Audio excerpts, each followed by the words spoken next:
بسم اللہ الرحمن الرحیم۔ السلام علیکم ورحمۃ اللہ وبرکاتہ۔ امید کرتا ہوں کہ آپ سب دوست خیریت سے ہوں گے۔ آج میں آپ کو سورۃ کافرون کے 3 فضائل بتانے جا رہا ہوں۔ نمبر 1، حضرت سیدنا نافر بن نوفل رضی اللہ تعالیٰ عنہ سے روایت ہے، انہوں نے نبی کریم صلی اللہ علیہ وآلہ وسلم کی خدمت میں حاضر ہو کر عرض کی، یا رسول اللہ صلی اللہ علیہ وآلہ وسلم، مجھے ایسی چیز بتائیں جسے میں بستر پر جاتے وقت پڑھا کروں۔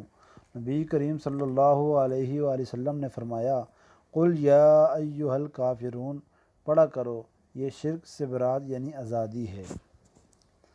نمبر 2، حضرت سیدنا انس رضی اللہ تعالیٰ عنہ سے روایت ہے کہ نبی اکرم صلی اللہ علیہ وسلم نے ایک صحابی رضی اللہ تعالیٰ عنہ سے فرمایا، اے فلاں، کیا تم نے شادی کر لی ہے؟ تو اس نے عرض کی، یا رسول اللہ صلی اللہ علیہ وسلم، خدا کی قسم نہیں کی، میرے پاس شادی کرنے کے لیے کچھ نہیں۔ فرمایا، کیا تمہیں قل هو اللہ احد یاد نہیں؟ اس نے عرض کی، کیوں نہیں؟ آپ صلی اللہ علیہ وآلہ وسلم نے ارشاد فرمایا، یہ تہائی قرآن کے برابر ہے۔